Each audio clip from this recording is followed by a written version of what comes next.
Muito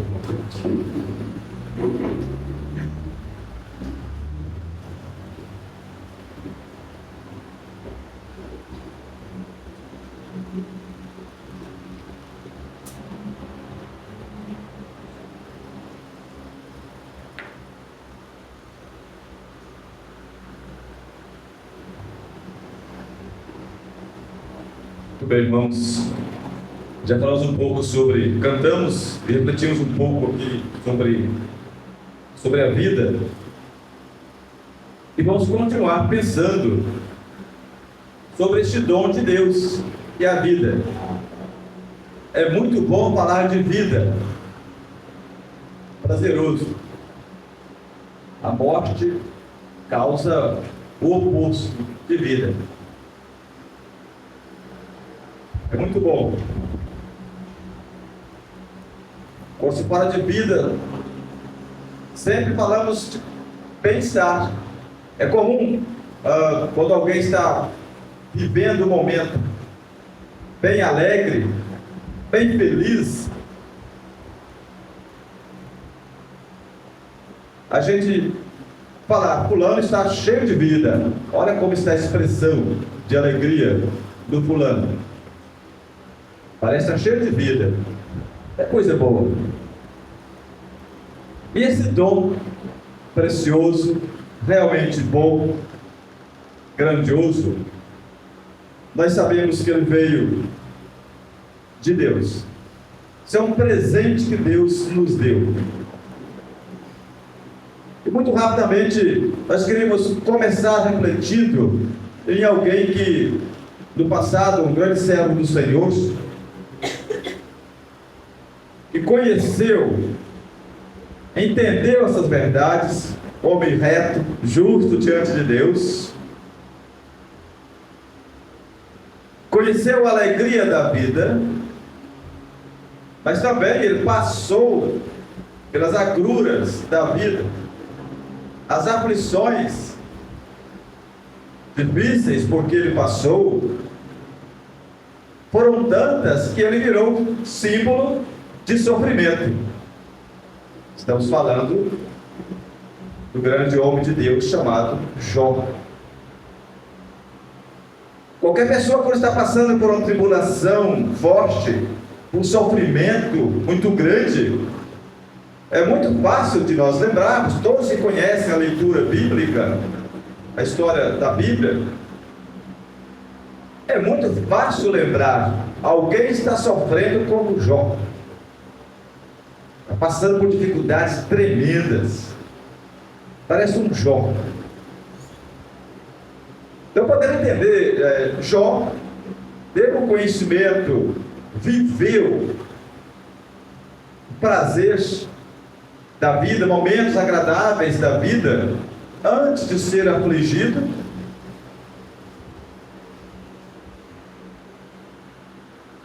E também podemos dizer que depois de suas aflições, a própria palavra de Deus nos aponta que ele viveu mais ainda o esplendor da vida, a grandeza, o bem-estar desta vida aqui. Quando Deus vira a página do seu cativeiro, lá no capítulo 42, o Senhor o restitui por em dobro daquilo que ele possuía antes. Então o texto aponta para nós que ele viveu essas duas fases, os dois momentos da vida. O bom momento, o ventilador não vai nos ajudar muito. Está girando, né? Capaz de você dar, ou fixar para lá. Obrigado. Ele viveu esses momentos de grande alegria, de grande honra. Era um homem que tinha um grande conhecimento, um respeito, além de rico, muito respeito pela sociedade. Era um conselheiro grandemente respeitado por toda a cidade, todas as pessoas, além de muito rico. Mas depois veio o seu cativeiro e conheceu a história, porque disso. mas ao final também vem a sua glória. Deus retorna a sua glória, vira a paz no seu cativeiro. Mas apenas vamos refletir, quando estamos falando um pouquinho dessa vida que Jó conheceu. É lógico que entendemos outro, um grande homem de Deus, que parece que demonstra para nós conhecer um pouco mais da amplitude, das nuances da vida aqui, que foi Salomão.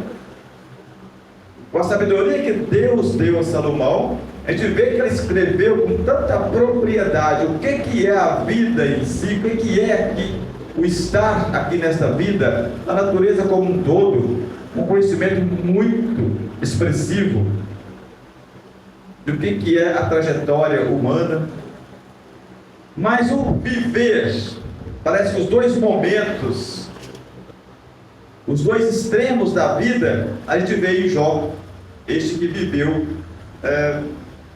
possa que não tenha tido, e realmente não, a glória que Salomão teve, mas ele viveu momentos grandiosos da vida, mas depois também momentos difíceis. Entendemos que talvez o que mais sofreu dificuldades, tribulações nesta vida. Mas ele reconhece, do capítulo 10, que é o versículo que vamos refletir rapidamente com as palavras que o Senhor propôs que nós, nosso coração, refletirmos. Estamos falando aqui desse presente que os irmãos acabam de ganharam, estão comemorando esse momento de mais um ano de vida. Todos nós temos esta vida aqui. Fomos agraciados com esse presente do Senhor. E o versículo 12, Jó reconhece. É claro que o capítulo, Jó está já nas tristezas, nas angústias pelas quais ele está vivendo. Era um momento difícil. Ele entra num conflito muito grande e se comete, como não? Jó não foi perfeito, cometeu falhas também, falou o que não deveria falar, claro, como não? Numa situação de humanidade, nos sofrimentos nos quais foram impostos a ele. E aqui esse capítulo, ele fala com Deus de certa forma, ele reconhece quem é Deus, e ele pede até que fosse o caso que ele não houvera nem nascido de tanto sofrimento. Ele reconhece que Deus não é homem, não é limitado como ele é, Jó ele era. Reconhece que Deus que o fez.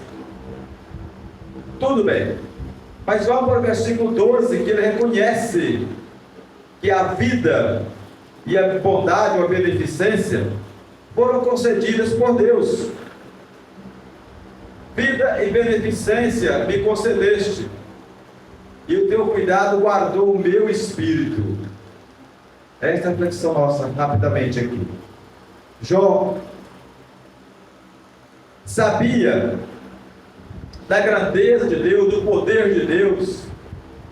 É evidente que não há como descrever, mensurar o seu sofrer.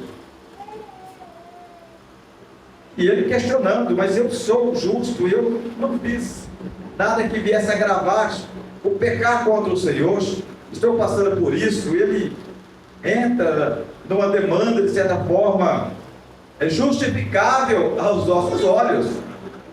Como apontar o dedo e falar, por que Jó faz uma coisa dessas? Por que ele amaldiçoou seu dia que nasceu? Por que ele questiona Deus? Porque é muito fácil apontar, mas passar por que ele passou, pelas agruras das quais ele passou, imagine, é difícil até pensar. Mas Jó reconhece, e essa verdade que nós queremos trazer para a nossa reflexão aqui, deste versículo, é que a vida e a bondade de Deus vem de Deus. A vida e a bondade vem de Deus. Vida e beneficência me concedeste, e o teu cuidado guardou o meu espírito. A vida nos foi dada por Deus. E o guardar desta vida também é de Deus. O cristão, pelo olhar da palavra, nós temos então este conhecimento, essa sabedoria de entendermos que recebemos o presente de Deus, e é Ele que está nos sustentando, preservando. Somos nada. Somos agraciados a cada dia com essa bondade do Senhor. É a razão porque, como estivermos vivendo os dias mais fáceis, mais difíceis, nós temos a necessidade, o dever de sermos gratos a Deus, porque Ele tem guardado o nosso espírito, nossa vida, o fôlego da nossa vida. Quantos que já se foram, próximo de nós, longe de nós, enfim. Hoje eu vi pela manhã, no culto da manhã, vimos o carro batido, próximo da nossa casa, onde tinha vítima fatal, local. Enfim, o tempo todo, pessoas estão morrendo, de uma situação ou de outra, e aqui estamos nós. Cantamos aqui, né? Grandes coisas Deus já fez para mim, para nós. Temos feito para este Deus, que tem nos dado vida, e a bondade dele tem se manifestado a cada dia, a cada instante em nossas vidas. Os cuidados que ele tem nos sustentado até aqui são os seus cuidados, as suas bondades, as suas misericórdias que nos sustentam. Jeremias escreve sobre isso em Lamentações 3:22, as bondades, as misericórdias do Senhor, que elas estão nos sustentando, elas que nos sustentam, preservam. É muito bom nós sabermos disso, nós reforçarmos essa visão de que estamos aqui, o Senhor está preservando. Sabendo disso, só temos a agradecer, só temos gratidão no coração para com o nosso Deus, Deus que nos deu essa vida. Preserva. Jó, no meio dessas aflições todas, ele reconhece: é o Senhor que me concedeu a vida, e a bondade do Senhor, e tem guardado o cuidado, o zelo do Senhor que tem permitido estar até aqui. Jó teve essas experiências difíceis, um grande conhecimento de Deus, e ele era um homem temente a Deus, sabia quem era Deus, e deixou essas verdades para nós, estávamos meditando, e nós sabemos que é o Senhor quem dá essa vida. Paulo, no seu discurso, ali em Atenas, na sua segunda viagem missionária, ele discursa ali no Areópago, naquele grande conselho, que é onde se deliberava toda a condução do povo, da cidade, tanto política como religiosa. É um alto conselho, o Areópago. Ele foi conduzido lá para falar alguma coisa daquilo que ele pregava ali em Atenas.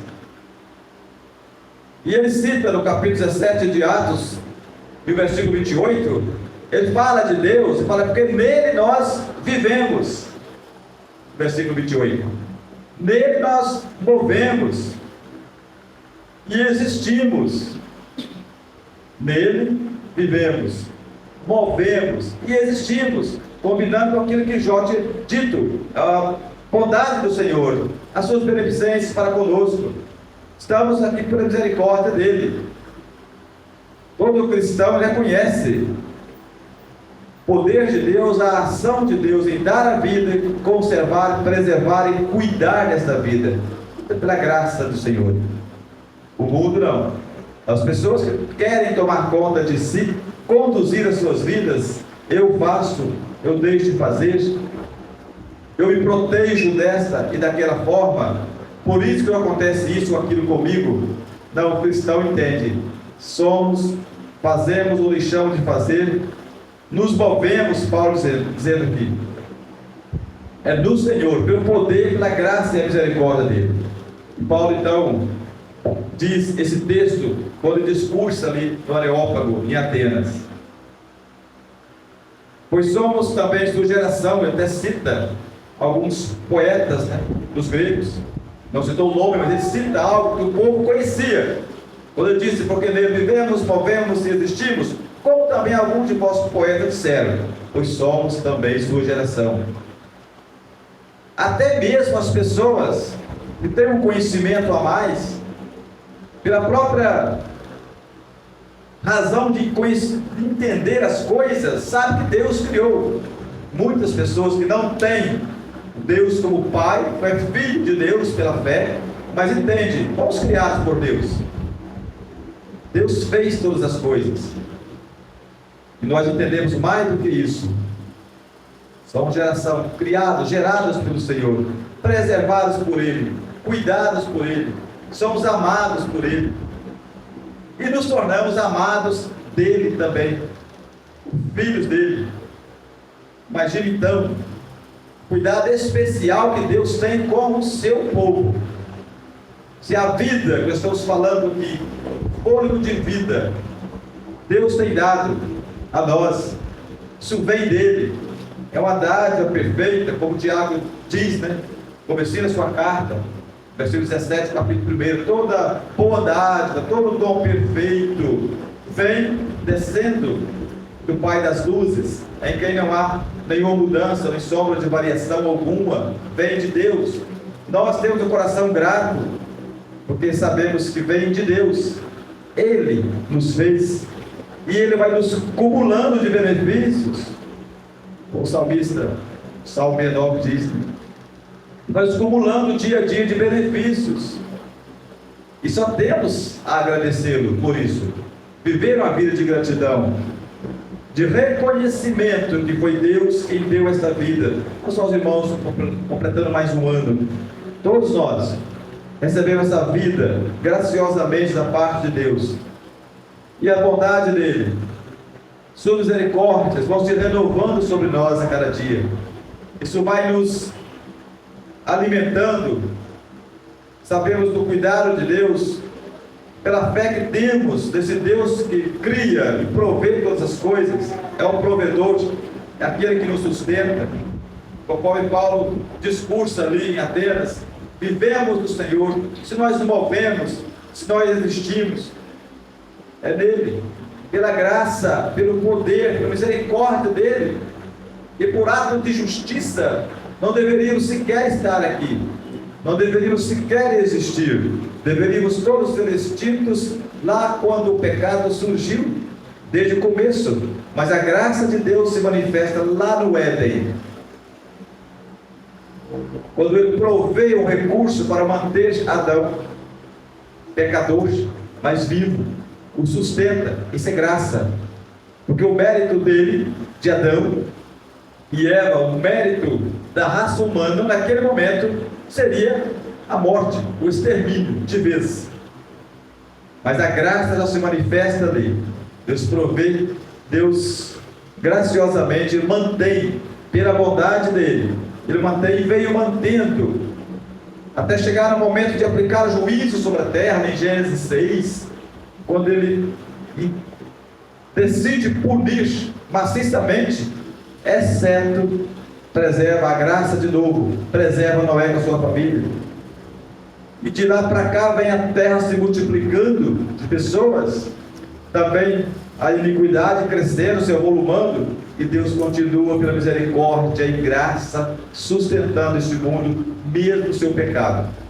É evidente que nós sabemos do tempo que se aproxima. Deus tem já o seu juízo determinado para o fim de todas as coisas. O mal não vai perdurar, terá o seu fim. Terá o seu fim. Não vai conviver mais com o bem, não vai conviver no mesmo espaço. Deus já tem um juízo determinado. Quando separar de todas as coisas, separando então a luz para junto de Deus, o bem junto de Deus, o amor, enfim, junto dele, e as trevas, dores, mortes, enfim, todo o pecado ser jogado no lago de fogo para o sofrimento eterno, o juízo final de todas as coisas. nos separar do bem e do mal.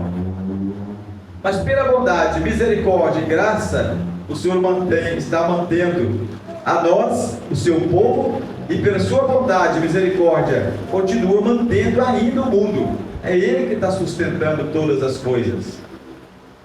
Por graça e misericórdia.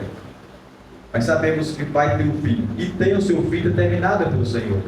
A igreja do Senhor se alegra, não pelo juízo que há de cair sobre os ímpios, mas se alegra por estar já com Deus, ser cuidada por Deus, ser amada por Ele, ter os cuidados permanentes do Senhor sobre ela, sua igreja aqui na terra. E esses cuidados permanecerão, perpetuarão pela eternidade. Porque estaremos então com Deus, junto dele. Quando lemos pela manhã, na carta do apóstolo João, na primeira carta, capítulo 3, João escrevendo: nós, por enquanto, somos filhos de Deus, tudo bem, somos agraciados com esta vida que o Senhor nos deu, a vida que veio dele, a vida em Cristo, vida eterna. Somos agraciados, mas ainda tem algo por vir melhor, que é nós sermos semelhantes ao Senhor e estarmos para sempre com Ele, como Ele é. Estaremos vivendo e vivendo por toda a eternidade. Então a igreja desfruta dessa bondade de Deus, desse cuidado de Deus com alegria incontida. Mais uma vez justifica-se como um cristão, como nós, filhos de Deus, como pode ter espaço em nossas vidas para murmurar disso ou daquilo, nos reclamarmos que a caminhada cristã é pesada, é difícil, que as aflições do mundo aqui nos apertam, nos incomodam, e por vezes, quem sabe, retroceder ou desanimar. Como? Mas sabemos um cuidado expressivo de Deus, guarda o nosso espírito, está mantendo por graça e bondade a nossa permanência aqui. Mas o cuidado ainda que não se descreve é de nos levar para si. Prometeu isso em João 14: eu vou levar vocês para junto de mim, para quando eu estiver, vocês também estejam. Então isso é um cuidado que não se descreve. Temos motivos de sobra para vivermos alegres, felizes. E o Salmo 116, que sempre citamos, o salmista, onde muitos atribuem a escritura destes salmos ao rei Ezequias, escreveu os seus momentos difíceis, e ele orou ao Senhor, e o Senhor ouviu, o atendeu. O salmo começa assim, ele vem dizendo o nome do Senhor, agradecendo ao Senhor, dizendo: eu amo o Senhor, porque Ele ouviu a minha súplica. Lá no versículo 12 especificamente, quando ele reconhece as bondades do Senhor, aí ele expressa: que darei então eu ao Senhor por tudo de bom que Ele me tem feito? E ele então responde: tomarei o cálice da salvação, invocarei o nome do Senhor. Essa é a posição do cristão, é a nossa posição, que olhamos para o preservar de Deus a nossa vida aqui, os livramentos que Ele vem nos dando de graça. Quantos já se foram? Quantos estão aí? E todos somos suscetíveis aos perigos normais de morte, de problemas. Estamos suscetíveis a isso. O Senhor tem preservado, tem cuidado a cada minuto, a cada tempo que se passa. É a mão dele que tem estado sobre nós. Mas além disso, Ele nos assegura para a eternidade, nos dá a fé, dá a esperança do céu, certeza de nós estarmos para sempre com Ele. Então, no caso aqui do salmista, Ezequiel expressa: tá, eu vou dar por todos os benefícios que Deus tem me dado, eu vou dar a Ele. Então, vou tomar o cálice da salvação. Isso é muito grandioso, né? O que tem no cálice da salvação de Deus? Nós conhecemos a graça de Deus. Todo cristão, então, ele tem esse privilégio. Está contido o que dentro do cálice da salvação de Deus? É muito grandioso, nós sabemos disso. É essa salvação que veio até nós e nos trouxe, então, não apenas, se é que é isso apenas, né? A garantia da eternidade, mas aqui nós já temos o viver feliz, paz, alegria, conforto, fé, esperança. Tudo isso está dentro da salvação que Deus propôs a nós. Como cristãos, como salvos, nós bebemos esse cálice para nós. Traz tudo isso. Para quem proveu este recurso, é um cálice de amargor, de dor, de angústia. E ele bebeu, e sozinho. O Senhor tomou o cálice da angústia, o cálice da cruz, da morte, das dores, das afrontas, e nos deu o cálice da salvação. Diante de todos os benefícios, o salmista disse: eu vou beber esse cálice e vou invocar o nome do Senhor enquanto eu viver. Alguma tradução diz: enquanto eu viver. Ele disse em outras: invocarei o nome do Senhor. Invocar a Deus é aquilo que só o cristão sabe fazer, e é cultuar a Deus, não é gritar o nome de Deus. Quantos que gritam, chamam por Deus, mas isso não é o invocar que o salmista coloca aqui, o invocar que a Bíblia recomenda. Todos aqueles que invocaram o nome do Senhor, Pedro disse, né, em Atos capítulo 2, que invocar o nome do Senhor será salvo. Que cultuar o nome do Senhor, adorar o nome do Senhor. Só o cristão entende isso. O que é esse invocar, esse cultuar solenemente o nome do Senhor, e tomar e beber esse cálice da salvação? Isso é grandioso, essa oferta que Deus deu a nós, presente que o Senhor nos deu, nessa vida aqui, que todos estamos aqui, usufruindo desse benefício, mas o presente da vida eterna, essa oferta que Deus deu a todos. Mas toma-se posse dessa vida abundante, da vida eterna, só os cristãos, aqueles que receberam, tomaram, diante de todos os benefícios que Deus fez, da graça que Deus manifestou ao mundo, trouxe até nós. Ninguém poderia fazer, o Senhor fez com preço tão alto que pagou. Nós então bebemos esse cálice, recebemos, e toma essa alegria, é que dentro de nós, mas também o mundo recebeu a oferta da vida, mas continua rejeitando a oferta da vida. Irá sim receber. Foi ofertado também o cálice da bênção para o mundo, ainda está ofertando para todos. Mas rejeitando o cálice da bênção, terá o cálice da ira, do furor, da vingança de Deus. Está reservado para eles. Irmãos, é grandioso nós pensarmos nessa vida que o Senhor tem nos dado. Tanto essa vida física, sobretudo a vida eterna. E o que nós temos feito? O que temos ofertado ao Senhor? Sempre um momento de reflexão, para nós estarmos pensando, né? O que nós temos feito da nossa vida?